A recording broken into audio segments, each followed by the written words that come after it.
Bismillahirrahmanirrahim. Assalamualaikum warahmatullahi wabarakatuh. Pada hari ini kita akan membahas topik lanjutan perkuliahan ini dengan pokok bahasan evaluasi rancangan tata letak fasilitas. Mengapa evaluasi rancangan sebuah tata letak fasilitas pabrik diperlukan?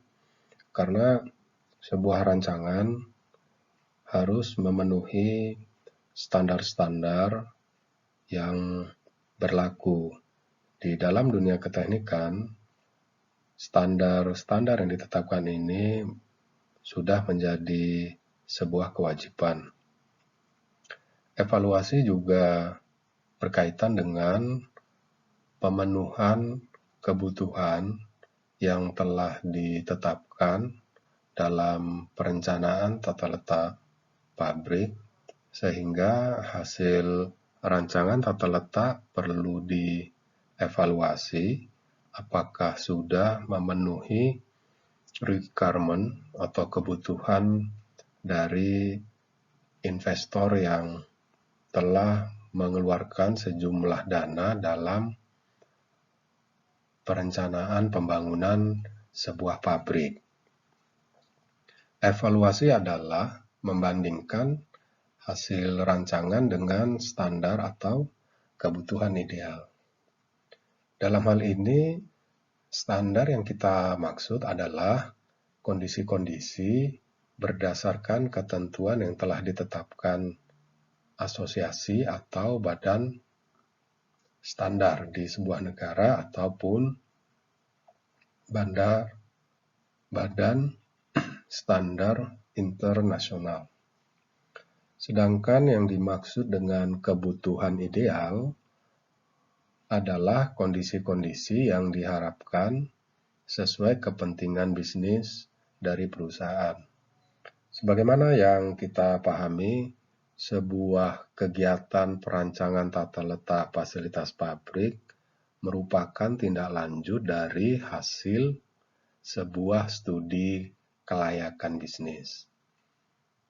Ketika studi kelayakan menyimpulkan bisnis tertentu adalah layak, maka tindak lanjutnya adalah perencanaan fisik. Dan salah satu bentuk dari perencanaan fisik ini adalah merencanakan sebuah rancangan pabrik. Perancangan pabrik membutuhkan perencanaan tata letak fasilitas pabrik. Maka dari itu, sebuah hasil rancangan tata letak fasilitas pabrik harus dievaluasi apakah sudah memenuhi requirement dari investor tersebut.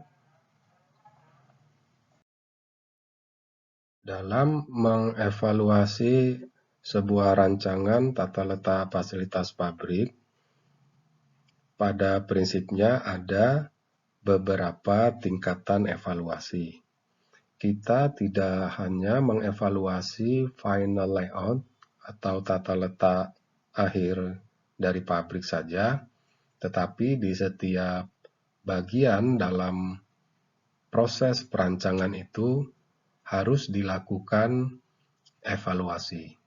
Maka dari itu kita membaginya dalam 5 tingkatan evaluasi. Yang pertama, kita mengevaluasi apakah kebutuhan bahan baku sudah memenuhi standar yang telah ditetapkan. Yang kita maksud evaluasi kebutuhan bahan baku adalah banyaknya bahan baku yang harus tersedia di awal proses maupun di awal setiap proses, apakah sudah dapat dipenuhi raw materialnya. Dengan kata lain, apakah bahan baku yang kita butuhkan tersedia di pasar atau tidak.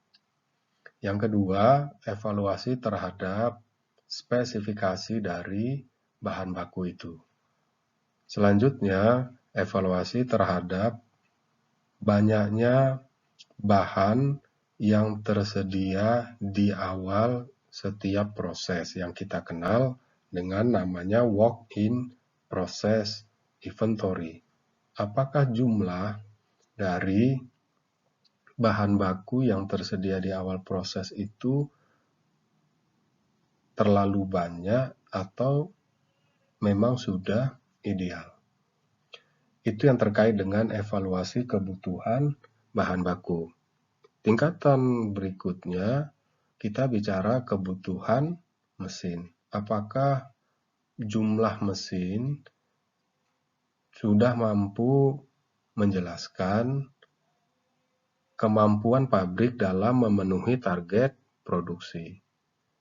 Evaluasi mesin ini juga berkaitan dengan apakah spesifikasi mesin yang dibutuhkan tersedia di pasar. Selain itu, evaluasi ini juga bicara apakah teknologi produksi ini mampu menjawab kebutuhan masa depan dari bisnis ini.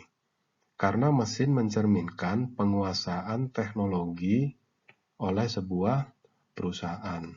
Tentunya diharapkan mesin yang kita gunakan adalah mesin dengan tingkat efisiensi yang cukup tinggi. Dan pengoperasian dari mesin ini dapat dikuasai oleh tenaga kerja kita. Nah, ini gambaran umum apa yang dilakukan dalam mengevaluasi aspek kebutuhan mesin. Tingkatan berikutnya adalah evaluasi terhadap rancangan stasiun kerja mandiri. Individual workstation. Stasiun kerja mandiri terdiri dari operator mesin, pendukung peralatan, fasilitas material handling, incoming material, outgoing material, yang rancangannya itu tentunya telah memperhatikan metode kerja. Jadi apa yang dievaluasi di dalam rancangan stasiun kerja mandiri meliputi luas lantai, metode kerja, kedekatan seluruh perangkat-perangkat pendukung proses pekerjaan di stasiun kerja itu, dan lainnya. Stasiun kerja mandiri tidak langsung sekali jadi ketika kita desain. Tentunya kita akan dihadapkan kepada beberapa alternatif desain stasiun kerja mandiri. Nah, apa yang kita tetapkan sebagai pilihan rancangan stasiun kerja mandiri diharapkan telah mampu memenuhi sebanyak mungkin faktor-faktor rancangan tata letak pabrik yang baik. Berikutnya adalah evaluasi terhadap rancangan departemen. Kita sudah pelajari beberapa tipe tata letak mesin. Ada tata letak proses, tata letak produk, fixed position layout, ada grup teknologi,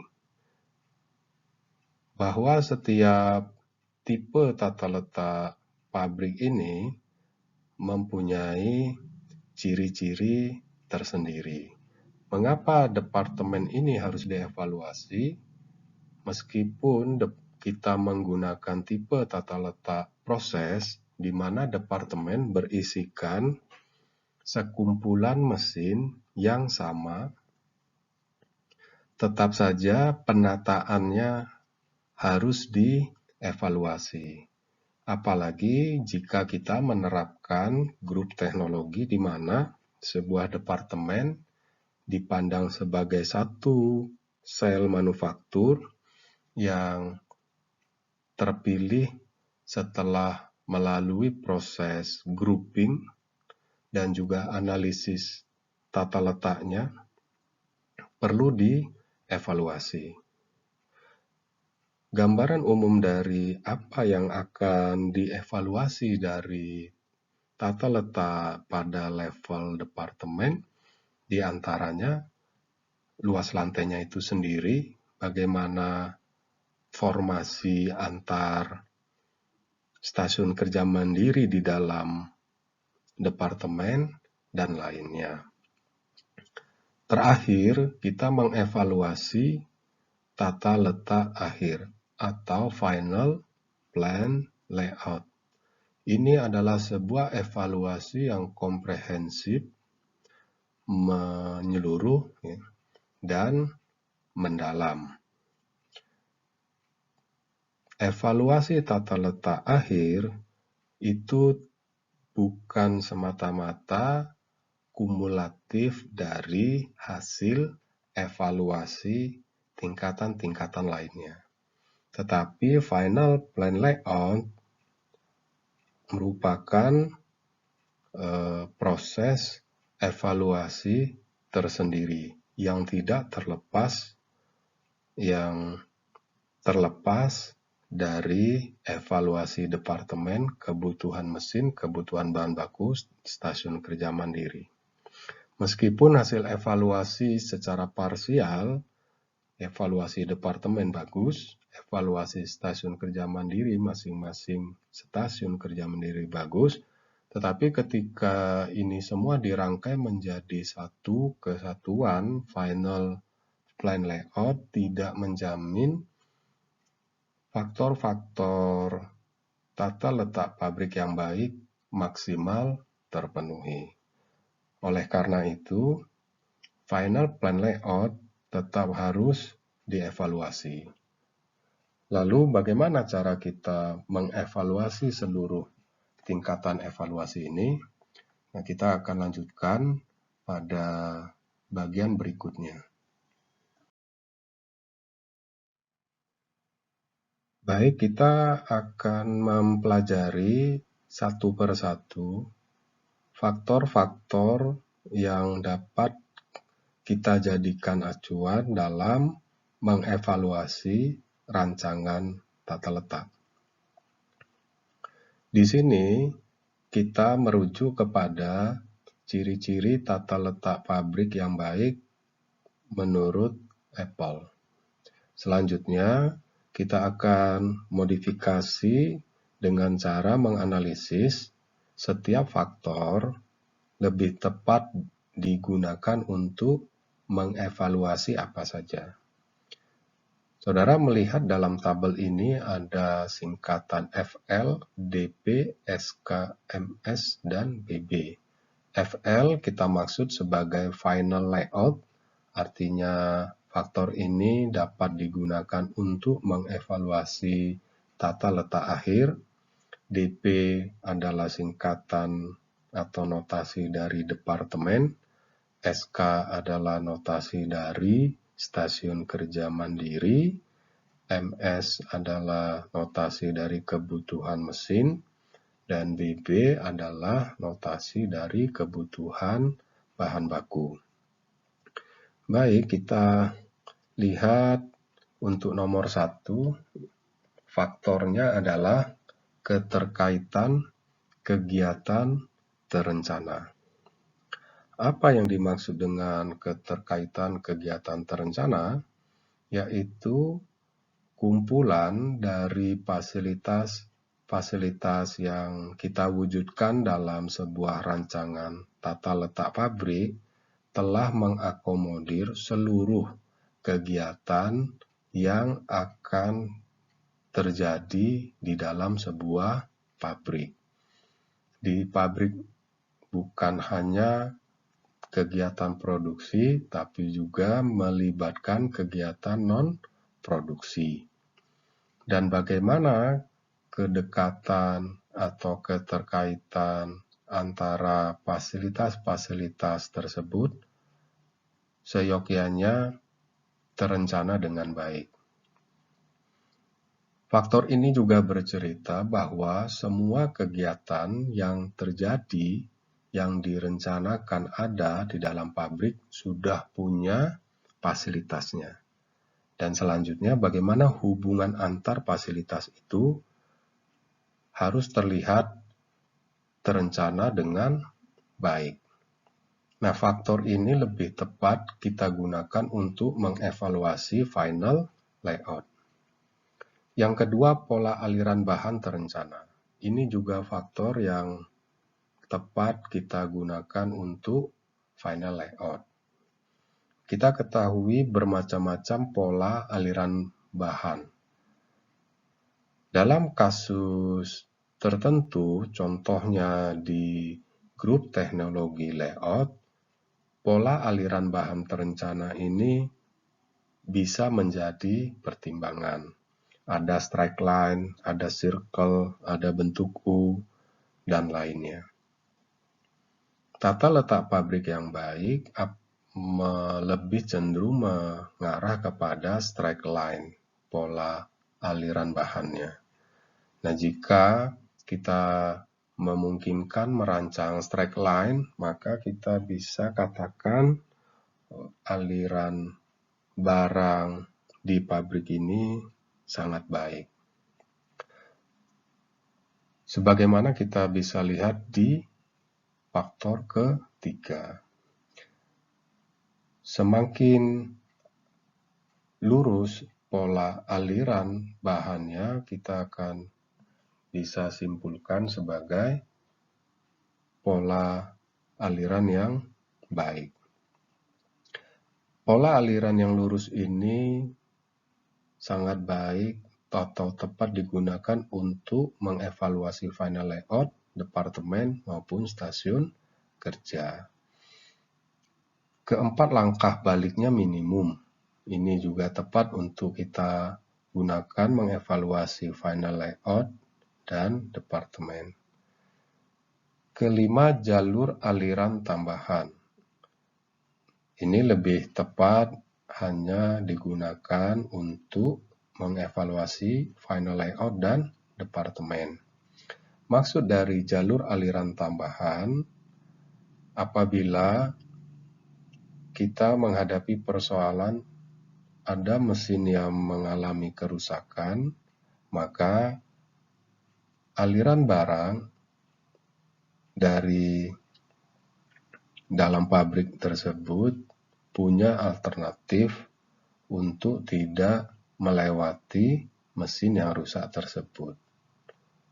Dengan kata lain, jangan sampai aliran barang menjadi terhenti disebabkan terjadinya kerusakan mesin pada satu posisi tertentu. Jalur aliran tambahan juga bercerita tentang kemungkinan sebuah pabrik menambah variasi produk baru, atau juga ketika ada perubahan desain produk yang mengakibatkan ada perubahan proses produksinya.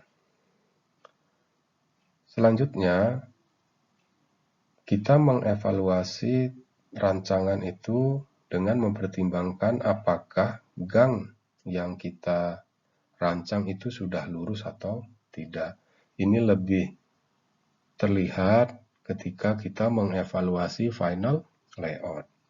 Ketujuh adalah pemindahan antar operasi sudah minimum atau tidak. Ini tentunya berlaku untuk final layout, untuk desain departemen, maupun stasiun kerja mandiri.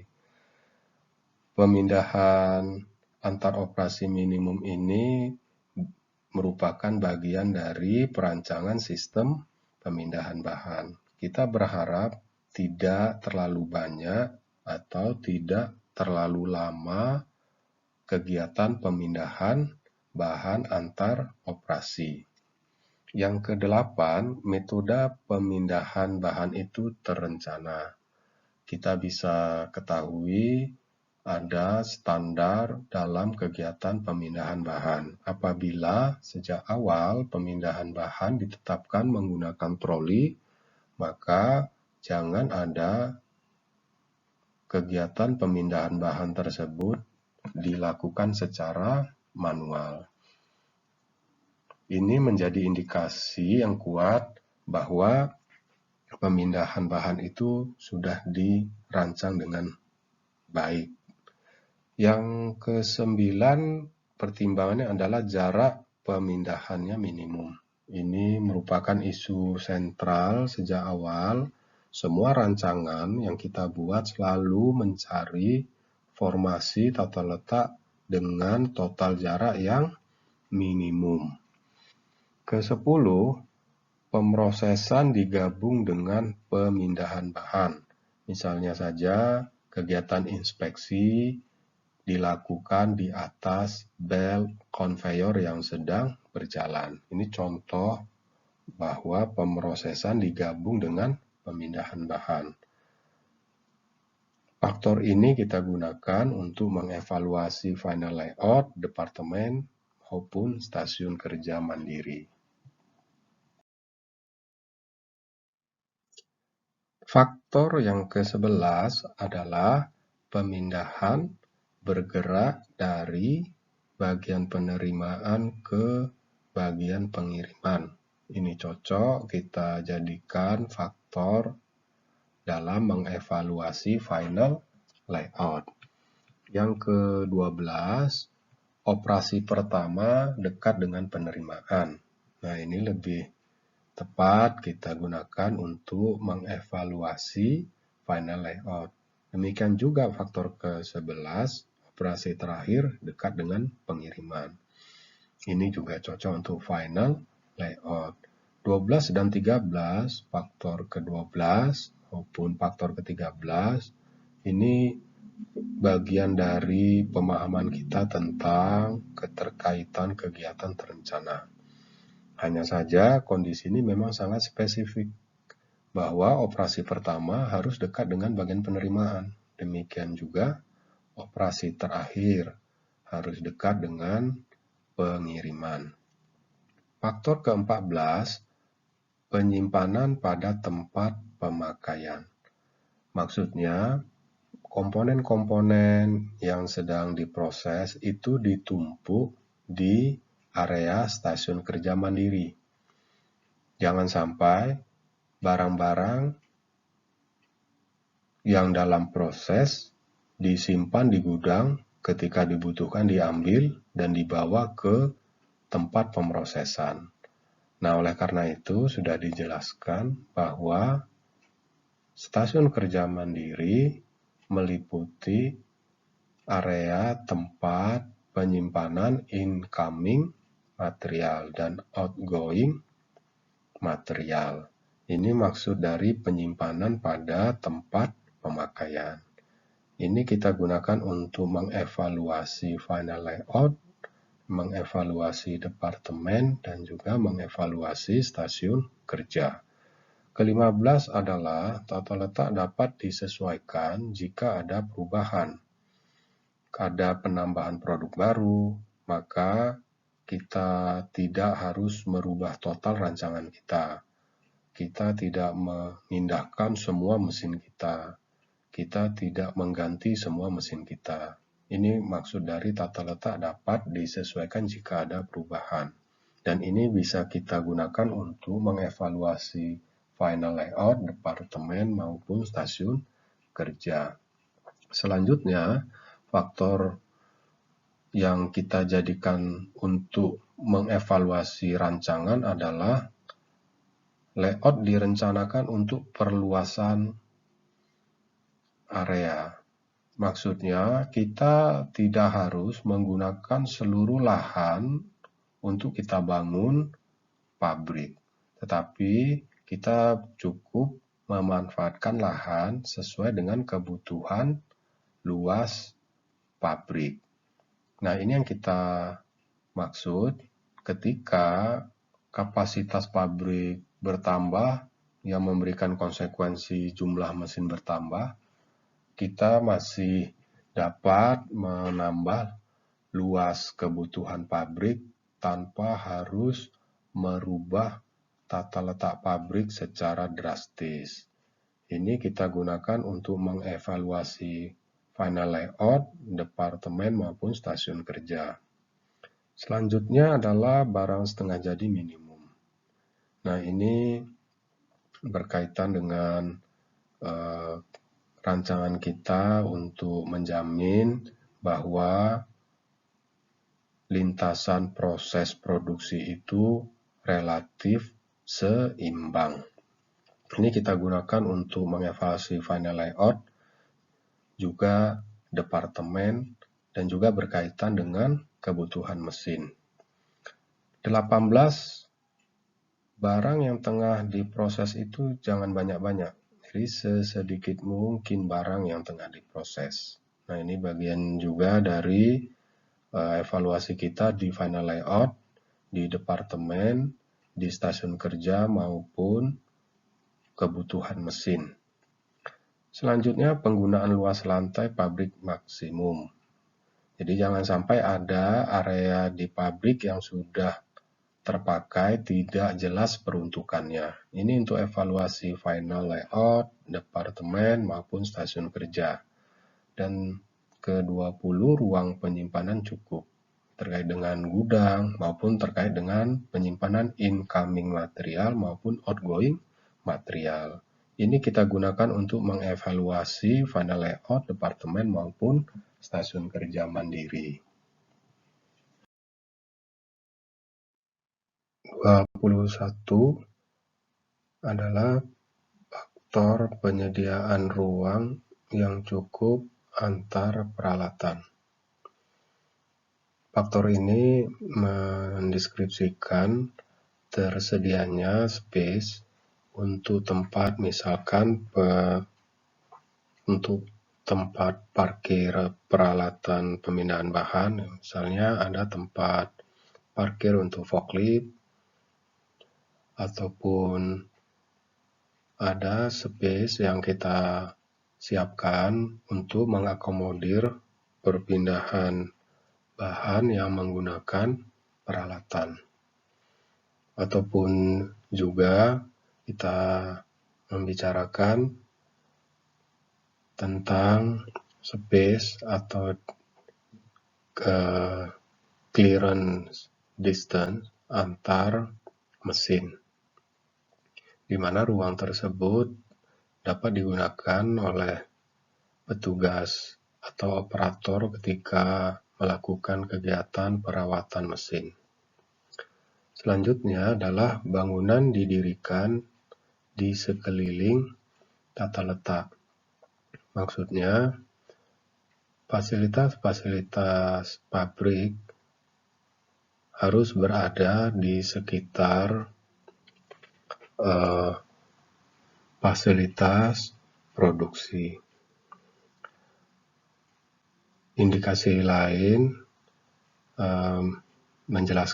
faktor ini menjelaskan jangan sampai fasilitas-fasilitas yang ada di sekitar, yang seharusnya ada di sekitar atau berdekatan dengan pabrik justru dijauhkan.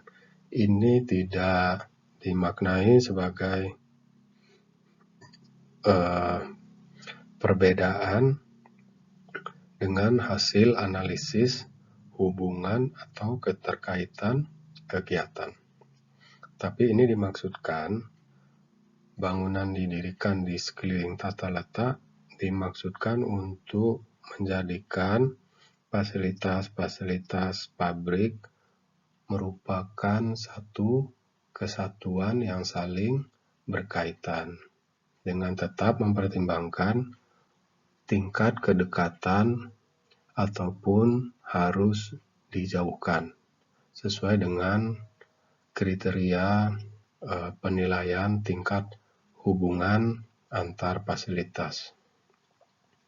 Berikutnya, bahan diantar ke pekerja dan diambil dari tempat kerja. Ini dimaksudkan untuk memudahkan kegiatan pemindahan barang. Yang berikutnya, jalan kaki antar operasi minimum. Ini dimaksudkan untuk bisa menghemat waktu dalam memproduksi barang. Kegiatan berjalan kaki antar operasi bermakna ada waktu yang terbuang sebagai akibat aktivitas berjalan kaki dari satu operasi ke operasi berikutnya. Tempat fasilitas pelayanan produksi dan pekerja sudah tepat. Ini berkaitan dengan penempatan fasilitas-fasilitas produksi service atau production service yang memudahkan pekerja untuk mengaksesnya maupun menunjang kegiatan produksi itu sendiri.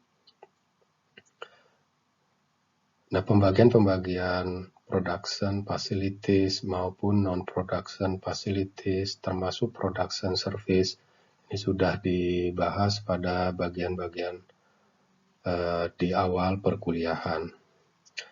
Nah, faktor ini lebih tepat kita gunakan untuk mengevaluasi final layout. Penggunaan alat pemindahan mekanis sesuai kebutuhan. Artinya, penggunaan peralatan pemindahan bahan tidak harus seluruhnya mekanis. Tidak seluruhnya menggunakan forklift, crane, atau peralatan-peralatan yang membutuhkan biaya investasi yang cukup mahal. Faktor ini kita gunakan untuk mengevaluasi final layout, departemen maupun stasiun kerja mandiri. Berikutnya, fungsi pelayanan pekerja yang cukup. Fungsi pelayanan pekerja yang cukup. Nah, ini dapat kita pahami sebuah faktor yang memperlihatkan dukungan fasilitas terhadap keleluasaan atau kenyamanan operator dalam melaksanakan pekerjaannya. Faktor ini kita gunakan untuk mengevaluasi final layout departemen maupun stasiun kerja mandiri. Pengendalian limbah baik kotor, bising, bau, dan lain-lain terfasilitasi dengan baik. Ini kita gunakan untuk mengevaluasi final layout. Waktu pemrosesan optimal. Ini bicaranya tentang berapa lama satu unit produk dapat diselesaikan. Tentunya ini bicara metode kerja, maka dari itu kita gunakan untuk mengevaluasi stasiun kerja mandiri, juga untuk mengevaluasi kebutuhan mesin, dan tentunya final layout juga. Berikutnya, pemindahan bahan minimum. Ini tentu sudah kita pahami di dalam desain sistem pemindahan bahan, bahwa kegiatan pemindahan bahan itu kita minimisasi. Sebaiknya sebuah kegiatan pemindahan bahan dapat dihilangkan atau diminimumkan supaya waktu penyelesaian satu unit produk atau average rata-rata penyelesaian satu unit produk itu bisa lebih cepat, karena pemindahan bahan adalah kegiatan tidak punya nilai tambah. Faktor ini kita gunakan untuk mengevaluasi final layout, departemen, dan stasiun kerja. 5 faktor terakhir yaitu pemindahan ulang minimum. Pemindahan ulang. Jadi tidak ada kegiatan yang kembali kepada proses awalnya. Ini justru sangat tidak diharapkan. Pemindahan ulang di sini juga dapat direpresentasikan sebagai langkah balik. Seperti langkah balik, meskipun langkah balik itu tidak selalu identik dengan pemindahan ulang. Tetapi di sini pemindahan ulang yang kita maksud adalah kegiatan yang mengembalikan kepada proses sebelumnya. Bisa disebabkan oleh ketidaksempurnaan pemrosesan sehingga perlu di remanufacturing atau adanya kekurangan atau ketidaklengkapan pemrosesan dari satu produk atau komponen. Ini kita gunakan untuk mengevaluasi final layout, untuk mengevaluasi departemen dan juga stasiun kerja. Selanjutnya, pemisah tidak mengganggu aliran bahan. Katakanlah di dalam rancangan kita, antar departemen itu kita berikan partisi, kita berikan dinding partisi antar departemen, atau bahkan antar stasiun kerja mandiri.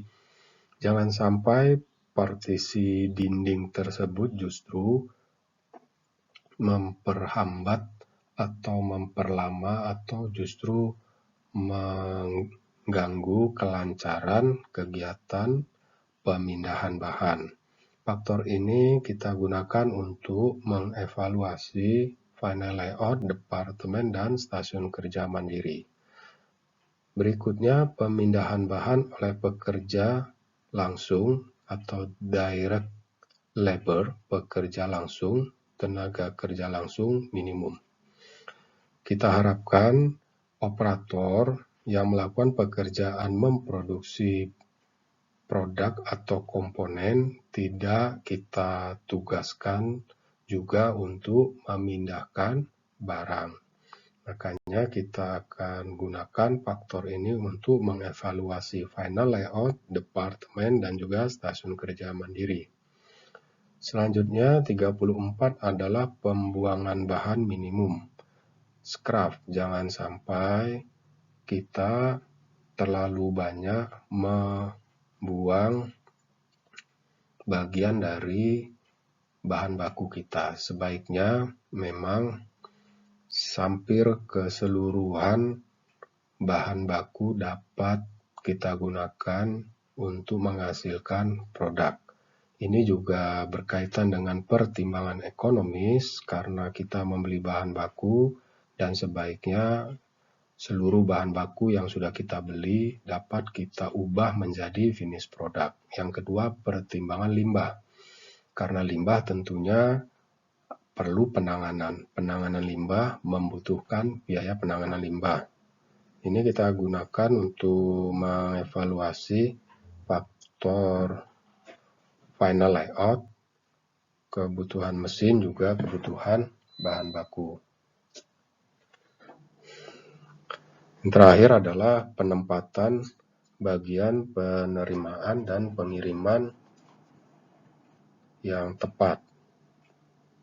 Kita harus menempatkan bagian penerimaan dan bagian pengiriman pada posisi yang tepat, maknanya orientasi dari tata letak tersebut sudah mempertimbangkan di mana posisi barang masuk maupun keluar. Jadi kita sudah pernah menjelaskan apabila posisi jalan rayanya itu hanya satu untuk akses ke dalam pabrik, maka titik masuk dan keluarnya harus melalui titik yang sama. Sehingga di sini penempatan bagian penerimaan dan bagian pengiriman juga harus paralel. Atau jika memenuhi persyaratan dapat ditempatkan pada lokasi yang saling berdekatan. Ini adalah faktor-faktor, 35 faktor-faktor yang dapat digunakan untuk mengevaluasi hasil rancangan tata letak fasilitas. Pertanyaannya, apakah semuanya wajib dipertimbangkan? Tentu tidak. Tidak semua faktor ini kita gunakan untuk mengevaluasi, tetapi ada baiknya apabila evaluasi rancangan mempertimbangkan sebanyak mungkin faktor. Karena mengevaluasi hasil rancangan itu dilakukan secara komprehensif dan mendalam. Dan ini direpresentasikan dengan banyaknya faktor yang dipertimbangkan di dalam proses evaluasi. Bagaimana cara kita untuk melakukan evaluasi dengan merujuk pada faktor-faktor yang sudah dijelaskan ini? Proses evaluasi hasil rancangan membutuhkan informasi yang lengkap terkait spesifikasi rancangan tata letak itu sendiri. Final layout itu harus dipresentasikan dengan berbagai macam model. Bisa dalam bentuk maket, kemudian model simulasi yang disempurnakan dalam bentuk animasi sebagaimana bentuk hasil rancangan tata letaknya, dan juga gambar teknik dari rancangan tata letak fasilitas pabrik itu. Berikutnya, hasil rancangan juga didukung dengan berbagai macam peta-peta operasi, kemudian dilengkapi dengan deskripsi kebutuhan atau hasil perhitungan kebutuhan bahan, hasil perhitungan kebutuhan mesin, kemudian uraian metode kerja di setiap stasiun kerja mandiri, kemudian analisis perhitungan total jarak perpindahan bahan, dan berbagai macam aspek lainnya. Semua informasi spesifik ini harus dilengkapi sehingga proses evaluasi dapat didukung dengan data maupun informasi yang rinci.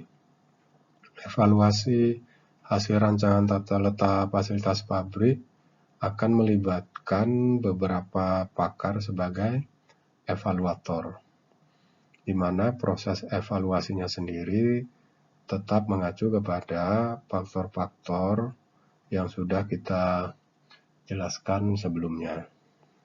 Dan yang terakhir, evaluasi ini dilakukan untuk setiap tingkatan rancangan.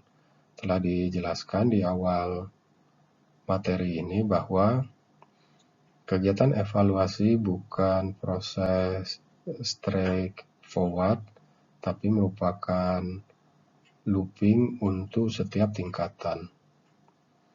Kebutuhan bahan dan kebutuhan mesin itu di awal, setelah selesai perhitungan kebutuhan bahan maupun kebutuhan mesin, dilakukan evaluasi terlebih dahulu. Apabila telah memenuhi standar ataupun kebutuhan ideal, dapat dilanjutkan ke dalam tahap berikutnya, yaitu rancangan stasiun kerja mandiri. Hasil rancangan stasiun kerja mandiri ini juga dievaluasi, sehingga ditetapkan rancangan stasiun kerja mandiri yang paling ideal. Dan begitu seterusnya untuk tingkatan rancangan lainnya, yaitu departemen dan final plan layout.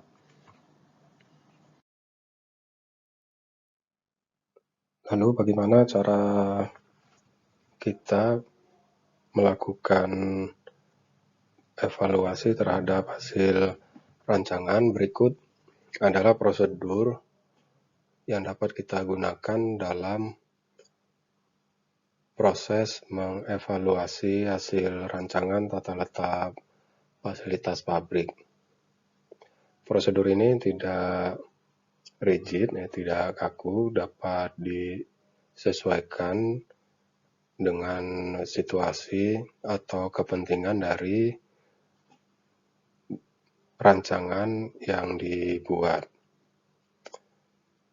Yang pertama adalah kita menetapkan terlebih dahulu berapa banyak pakar yang akan dilibatkan di dalam proses evaluasi.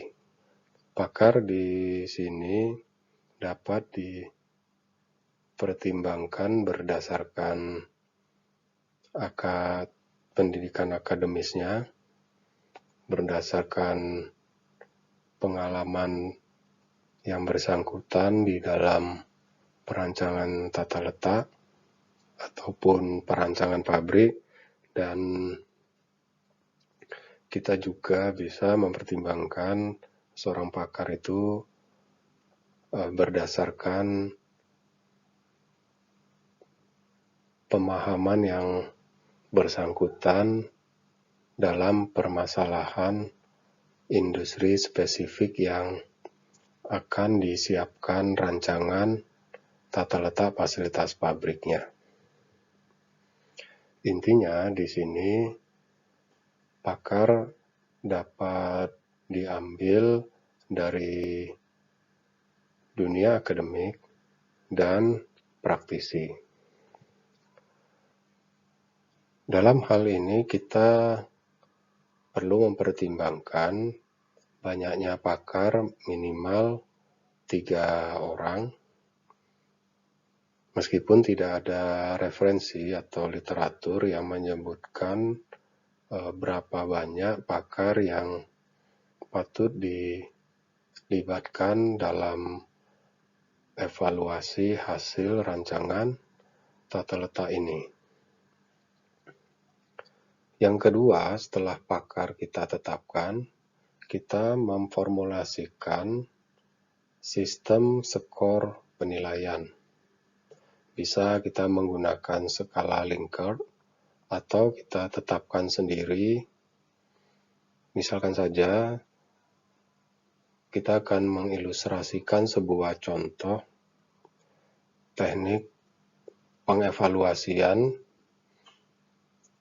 dengan sistem skor penilaian nilai terbaik 3 dan nilai terburuk 1. Nilai maksimalnya 3 dan nilai minimalnya 1. Langkah ketiga, kita menetapkan threshold penilaian yang diterima memenuhi standar. Misalkan dalam contoh ini kita menggunakan nilai tertinggi 3 dan nilai terendah 1, dan threshold yang ditetapkan adalah besar dari atau sama dengan 2. Artinya apabila ada faktor yang nilainya kurang dari 2, bermakna faktor tersebut tidak terpenuhi standarnya. Konsekuensinya, rancangan harus disempurnakan supaya faktor dengan skor kurang dari 2 dapat meningkat skornya menjadi minimal 2. Langkah keempat, kita siapkan formulir penilaian yang akan kita berikan kepada para pakar yang berisikan daftar faktor-faktor yang kita tetapkan, dalam hal ini pemilik rancangan yang menetapkan, sementara pakar-pakar tersebut diminta untuk memberikan penilaian. Kita bisa juga melakukan prosedur evaluasi ini dalam 2 tahap. Tahap pertama, pakar mengeksploitasi faktor-faktor apa saja yang dapat dilibatkan di dalam evaluasi sebuah rancangan tata letak fasilitas pabrik untuk industri tertentu. Setelah pakar tersebut menetapkan apa saja faktornya, maka tahap kedua, proses penilaian. Di prosedur yang dijelaskan saat ini, kita hanya menerapkan 1 tahap di mana faktor-faktor yang akan digunakan untuk mengevaluasi adalah 35 faktor-faktor yang sudah dijelaskan sebelumnya. Langkah kelima, mendemonstrasikan secara visual hasil rancangan, gambar 3 dimensi dari rancangan, atau animasi simulasi komputer dari rancangan. Dan kemudian diikuti dengan penjelasan si perancang kepada para pakar. Proses pendemonstrasian rancangan dan penjelasannya ini tidak harus dihadiri di waktu yang sama oleh para pakar tersebut. Jadi bisa dilakukan secara terpisah-pisah. Yang terakhir adalah memberikan kesempatan kepada para pakar untuk memberikan penilaian mereka secara independen. Setelah itu hasilnya direkapitulasi oleh perancang.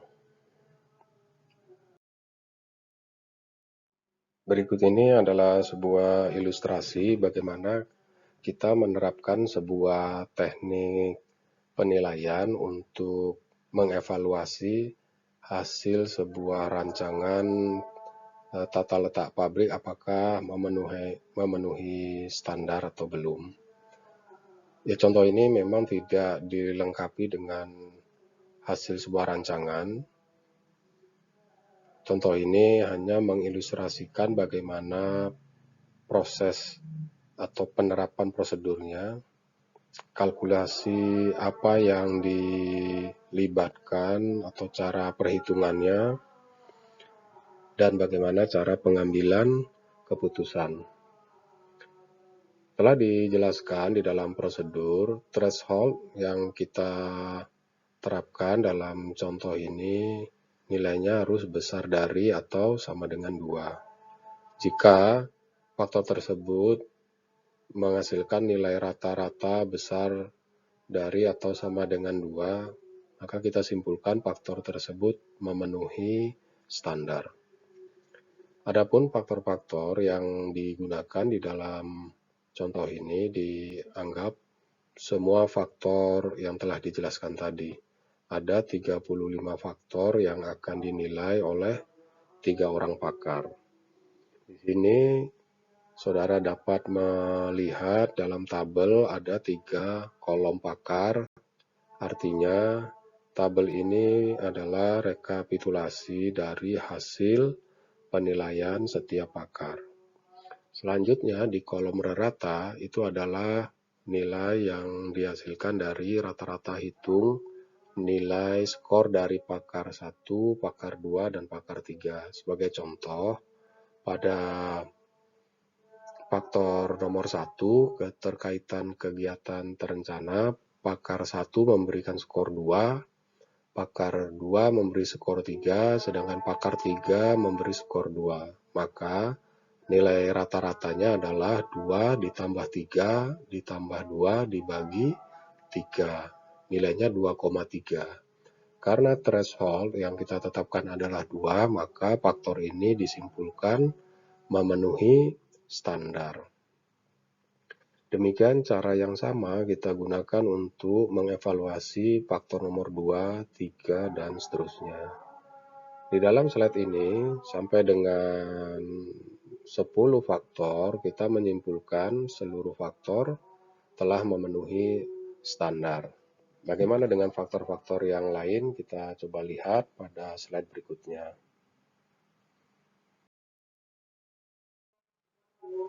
Faktor nomor 11 sampai dengan nomor 20 dilakukan proses yang sama. Setiap pakar telah memberikan penilaian, kemudian kita lakukan hitung rata-rata untuk semua nilai yang diberikan oleh pakar. Kemudian kita perhatikan jika nilai rata-ratanya itu besar dari atau sama dengan 2, maka kita simpulkan faktor tersebut telah sesuai dengan standar atau kebutuhan ideal yang ditetapkan. Di sini kita dapatkan seluruh faktor ternyata memang telah memenuhi standar. Faktor-faktor selanjutnya dari faktor nomor 21 sampai dengan 30, kita juga lakukan proses yang sama. Kita dapatkan seluruh faktor telah memenuhi threshold atau batas terendah yang diizinkan, sehingga kita bisa simpulkan faktor-faktor ini telah memenuhi standar.